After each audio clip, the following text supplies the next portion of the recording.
सबसे पहले वरुण पुरोहित जी आपसे ही शुरुआत करते हुए, गृह मंत्री अमित शाह की ओर से कहा गया है कि जिसका दीवाला निकल गया हो उसकी गारंटियों पर जनता क्यों करेगी भरोसा, जाना तय है कांग्रेस पार्टी का राजस्थान से। चित्रा जी, सबसे पहले आपको अक्षय नवमी की शुभकामनाएं। भगवान आपको और शक्ति दे, आम जनता की आप आवाज उठाती रहें। शुक्रिया सर। देखिए, अमित शाह जी ने जो कहा है उस पर तो मैं नहीं जाना चाहता। देखिए, मोदी जी के अलावा आज के समय में किसी भी भारतीय जनता पार्टी के नेता का राजस्थान में कोई इम्पैक्ट नहीं, और स्थानीय नेताओं को ये ऑलरेडी माइनस कर चुके हैं और कई उनमें फूट डाल चुके हैं, कई मुख्यमंत्री के दावेदार पैदा कर चुके हैं। तो इंटरनल झगड़ों से जूझ रही है बीजेपी, सबको पता है बात। देखिए, जो सबसे बड़ी मोटी बात है, चिरंजीवी योजना, मेडिकल की जो योजना, हेल्थ योजना जो है वो बहुत जबरदस्त है। आम जनता को जबरदस्त उससे फायदा मिला है। तो जहां तक कर्मचारी हैं जिनकी सोशल सिक्योरिटी, जैसे हमारे भारतीय समाजवाद के टाइम थी, बाद में ग्लोबलाइजेशन के टाइम ये चीजें धीरे धीरे हटने लगी, उसको वापस से कांग्रेस पार्टी ला रही है। ओपीएस जो योजना है, पेंशन की योजना, आदमी जब बुजुर्ग हो जाता है, रिटायर हो जाता है, तो उसकी सामाजिक सुरक्षा ये वायदे किए गए हैं ना, वापस लेकर आ रही है, मतलब अगर सरकार बनेगी तो। अब जरा ये भी बता दीजिए कि 2018 में जो वायदे किए गए थे कांग्रेस पार्टी की ओर से, सरकार बनने के बाद कितने पूरे किए गए हैं? मेरे पास पूरी की पूरी लिस्ट है और मैं जरा आंकड़े भी आपसे जानूंगी वरुण पुरोहित जी। जी, एक और जो बड़ी बात है, मनरेगा जब कांग्रेस लाई थी वो गांव के लिए लाई थी। इंदिरा गांधी शहरी रोजगार योजना जो लाई, गारंटी योजना, उसका भी बहुत बड़ा प्रभाव वोटर पे पड़ने वाला है।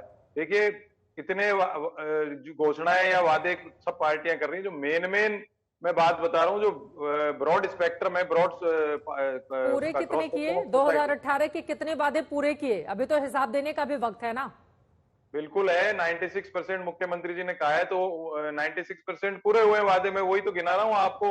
देखिए, किसानों के कर्ज जो थे, राजस्थान कोऑपरेटिव सोसाइटी जिससे बैंकों से जुड़े हुए थे, वो सब 15,000 करोड़ के 20 लाख किसानों के कर्जे माफ हुए। नेशनलाइज्ड बैंक्स के नहीं हुए।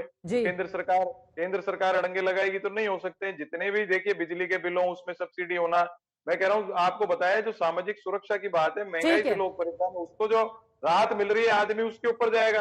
आज ये बात कर रहे हैं कि सिलेंडर 500 का, 450 का, पेट्रोल डीजल। प्रधानमंत्री कह रहे हैं कि राजस्थान के जादूगर बाजीगर झूठ में माहिर हैं। कांग्रेस राज में राजस्थान में दंगे बढ़ गए हैं। प्रधानमंत्री नरेंद्र मोदी की रैली चल रही है, रोड शो अब से कुछ ही देर के बाद जयपुर में शुरू होगा। दंगों को लेकर भी आप लोगों के ऊपर दाग लगा रहे हैं कि आप फहरिस्त उठाकर देख लीजिए, दंगे के दाग कितने ज्यादा राजस्थान की सरकार पर लगे हुए हैं। इसका आप जवाब दे दीजिए, उसके बाद बाकी मेहमानों के पास जाऊंगी। वरुण पुरोहित। प्रधानमंत्री जी 9.5 साल से क्या क्या कह रहे हैं, उसका जवाब तो कोई दे ही नहीं सकता। मुंगेरी लाल जी वगैरह सब भाग गए, देश छोड़ छोड़ करके 2-2 करोड़ के रोजगार दे रहे थे। पेट्रोल डीजल की अभी बात कर रहे हैं, पूरे देश में तो पेट्रोल डीजल सस्ता नहीं कर रहे। एग्जाम्पल तो जब दोगे आप दूसरी जगह इंप्लीमेंट कर दोगे, जब आप उस बात को कहोगे कि भाई कांग्रेस गलत कह रही है। जब आप पेट्रोल डीजल की बात करते हैं तो फिर वो श्रीगंगानगर की याद दिलाते हैं। इस सवाल पर मैं आऊंगी, क्योंकि बाकायदा प्रधानमंत्री की ओर से ही रैलियों में कहा गया कि 12-13 रुपए सस्ते हैं बीजेपी शासित राज्यों में पेट्रोल डीजल, जबकि राजस्थान के कई हिस्सों में बहुत महंगे। मैं आऊंगी आपके पास, लेकिन लक्ष्मीकांत भारद्वाज जी वो 7 गारंटियां भी दे रहे हैं, वो चुनावी घोषणा पत्र भी लेकर आ गए।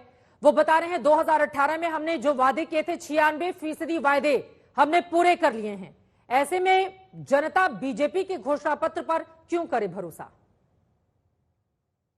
देखिए चित्रा जी, 2018 में एक घोषणा पत्र लेकर आए थे जिसको इन्होंने जन घोषणा पत्र का नाम दिया था। वो 44 पेज का था। आज इन्होंने दूसरा घोषणा पत्र जारी किया जो 85 पेज का है। घोषणा पत्र के जो पन्ने हैं वो इन्होंने दुगने कर दिए हैं। उतना झूठ जो 2018 में बोला था, उस झूठ को इन्होंने दुगना किया, इसके अलावा कुछ भी नहीं किया। 2018 में जो इन्होंने वादे किए थे उसके 2% वादे भी इन्होंने पूरे नहीं किए।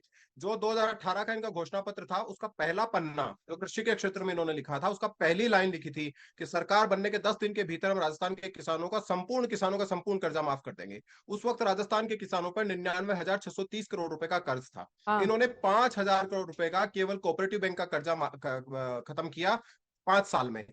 5% किसानों का कर्जा माफ किया इन्होंने, जिन्होंने वादा किया था कि संपूर्ण किसानों का संपूर्ण कर्जा माफ कर देंगे। अपने घोषणा पत्र की पहली लाइन इन्होंने पूरी नहीं की। उसी घोषणा पत्र में पहले पन्ने पर 27 बिंदु इन्होंने लिखे, वो 27 बिंदुओं में से एक भी बिंदु इन्होंने पूरा नहीं किया। इन्होंने कहा था कि हम रोडवेज की 5,000 नई बसें खरीदेंगे, 500 बसें भी इन्होंने नहीं खरीदी। इन्होंने कहा था कि हम 1 पैसा बिजली की कीमत पूरे 5 साल नहीं बढ़ाएंगे, 9 बार इन्होंने बिजली की कीमत बढ़ाई। 2018 में जो राजस्थान में बिजली की कीमत 5 रुपए 55 पैसे प्रति यूनिट हुआ करती थी, आज वो 11 रुपए 90 पैसे प्रति यूनिट पहुंच चुकी है। इन्होंने उसी घोषणा पत्र में वादा किया था कि हम सरकार में आए तो राजस्थान के 27 लाख बेरोजगारों को बेरोजगारी भत्ता देंगे, 35 रुपया महीना। एक भी बेरोजगार को बेरोजगारी भत्ता 5 साल में इन्होंने दिया नहीं। ऐसी कई सारी घोषणाएं इन्होंने 2018 के घोषणा पत्र में किए थे। ठीक है। 5 साल इन्होंने कुछ भी उन घोषणा पत्र के ऊपर नहीं किया। आज जब चुनाव हारते दिखे तो फिर एक झूठ का पुलिंदा लेकर सामने आ गए। लेकिन राजस्थान की जनता ने 5 साल इनको बहुत करीब से देखा है, इन्होंने जो किया उसको बहुत करीब से देखा है। अब राजस्थान की जनता इनके छलावे में आने वाली नहीं। ठीक है, अब राजस्थान की जनता किसके ऊपर भरोसा करेगी ये देखना महत्वपूर्ण रहेगा।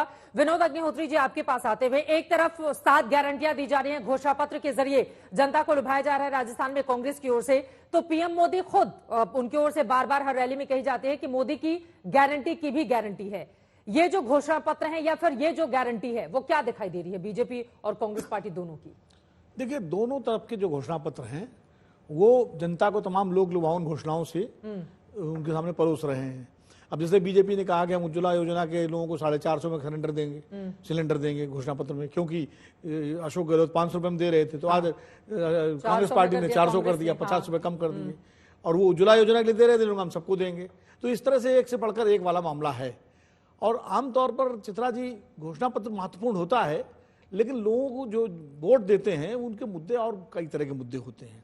घोषणा पत्र तो बहुत कम लोग पढ़ते हैं। अब तो टेलीविजन वगैरह से चूंकि इतना प्रचार हो जाता है, हम लोग जो है सब लोग मीडिया में इसकी चर्चा करते हैं, अखबारों में, वरना पहले तो घोषणा पत्र वो किताब बांट दी जाती थी, लोग देखते भी नहीं थे। वो ज्यादातर नेताओं के भाषण सुनते थे और भाषणों में जो कहा जाता था उसके आधार पर अपनी राय बनाते थे। तो निश्चित रूप से घोषणा पत्रों का महत्व है। दरअसल जो 5 साल अशोक गहलोत की सरकार ने जो काम किया है, लोग उसको तौलेंगे। भारतीय जनता पार्टी जो वादे कर रही है उनको देखेंगे। मुझे लगता है कि हमेशा राजस्थान की जो परिपाटी रही है अभी तक, राजनीतिक परिपाटी पिछले 30 साल से, कि हर 5 साल बाद सरकार बदलने की। इसलिए इस बार जो अशोक गहलोत ने अपनी योजनाओं के जरिए जिस तरह से टक्कर दी है, अब कौन जीतेगा कौन हारेगा ये तो 3 दिसंबर को पता लगेगा, लेकिन एक टक्कर के रूप में पार्टी को खड़ा कर दिया और चेहरे का चुनाव बना दिया। कि बीते 25 सालों के इलेक्शन को अगर हम देखें तो उस समय पता रहता था कि ये वाली सरकार जा रही है, ये वाली आ रही है, लेकिन इस बार आप बता रहे हैं कि टक्कर है वहां पर। अशोक गहलोत के जो पिछले कार्यकाल थे, तीसरे बार मुख्यमंत्री, पिछले 2 बार बुरी तरह कांग्रेस पार्टी हारी थी, बिल्कुल, जबकि वो मुख्यमंत्री थे इस बार। लेकिन उन्होंने, और ये घोषणा हो जाती थी कि इस बार, लेकिन इस बार एक टक्कर की स्थिति में उन्होंने पार्टी को ला दिया है और चेहरे का चुनाव बना दिया है।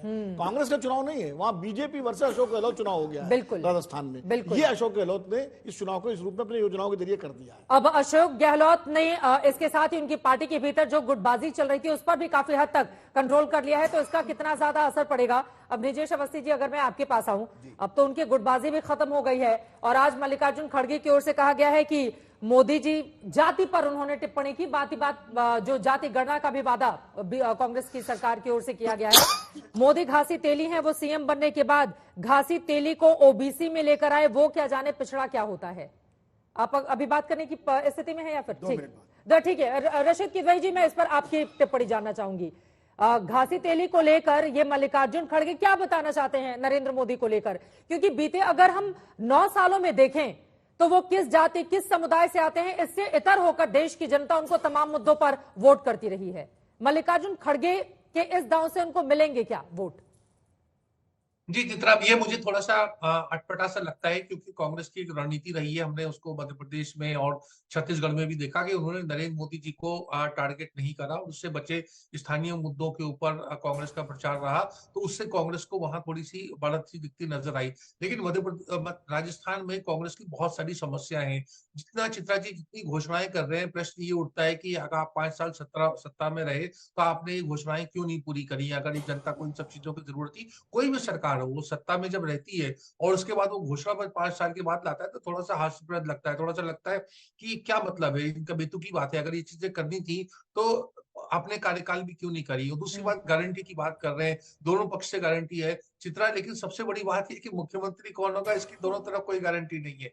मतलब कांग्रेस में जो अंदरूनी पूरा जो झगड़ा हुआ सचिन पायलट, क्या आज कांग्रेस इस समय कह सकती है कि अशोक गहलोत ही मुख्यमंत्री होंगे या सचिन पायलट मुख्यमंत्री होंगे? या भाजपा में भी आप देखिए तो बहुत सारे उम्मीदवार हैं, लेकिन कोई भी ये नहीं कहेगा कि वसुंधरा राजे वहां की पूर्व मुख्यमंत्री पद की दावेदार है। तो दोनों जो मेरे ख्याल से राजनीतिक दलों में एक ये बहुत बड़ा अविश्वास का भाव है, जो मतलब केंद्र की जो उनकी नेतृत्व है और जो राज्य का नेतृत्व है, तो ये राजस्थान के चुनाव को बहुत दिलचस्प बनाता है। मुझे लगता है कि जो ये कॉम्पिटेटिव ये जो हो रहा है, लोक लुभावन बातें की जा रही है। देखिए इसमें तो चित्रा जी बड़ा क्लियर है, मैंने कैलकुलेशन किया है कि 50-60 हजार रुपए मतलब जीएसटी के माध्यम से अगर और तो दूसरे टैक्स के जरिए इंसान दे रहा है, एक व्यक्ति दे रहा है, एक नागरिक दे रहा है, तो उसको 27,000-28,000 रुपए सरकार दे रही है। ये कौन सा गणित है, इसमें किसका लाभ है, ये सबको पता है। हम इस वक्त मुद्दों की टक्कर भी दिखा रहे हैं, जरा मैं चाहूंगी फुल फ्रेम में आप इसको दिखा दीजिए, जिसके जरिए हमारे दर्शक ये जान पाएंगे कि वो कौन कौन से मुद्दे हैं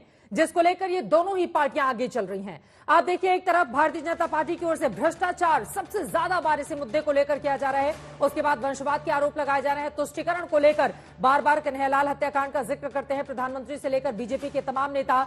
फिर आ जाती है महिला सुरक्षा की बातें शांतिलाल धारीवाल की ओर से, चूंकि मर्दों का प्रदेश बताया गया था, इसको लेकर बीजेपी हमलावर रहती है और दलित अपमान का मुद्दा भी भारतीय जनता पार्टी यहां पर बना रही है। तो वहीं दूसरी तरफ कांग्रेस पार्टी की ओर से जातिगत गणना की बात कही जा रही है। मल्लिकार्जुन खड़गे आज पीएम की जाति लेकर आए, महंगाई को बड़ा मुद्दा बनाया जा रहा है, बेरोजगारी पर घेरा जा रहा है, महिला सुरक्षा और फिर किसान को मुद्दा बनाया जा रहा है। अब निजी जी आपसे बात हो सकती है। चित्रा जी बात बड़ी साफ सी, रशीद केदवई जी ने भी कहा कि जो सरकार 5 साल जो पार्टी सरकार में रहती है जी, उसको अगले 5 साल क्या करेगी, इससे पहले उसको ये बताना चाहिए कि मैंने इस 5 साल ये सब जो आपके साथ वादे कर रहा हूं, इस 5 साल में मैंने क्यों नहीं किए।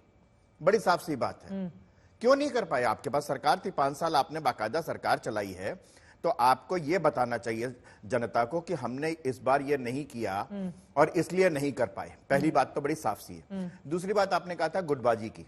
गुटबाजी की बात चित्रा जी बड़ी साफ सी है कि जो बार बार पता नहीं कितनी बार वो हाथ पे हाथ पकड़ करके वो दो जो राजस्थान के कांग्रेसी नेता उन्होंने हाथ में हाथ पकड़ के दिखाया, लेकिन उसके बाद फिर वही ढाक के 3 पात।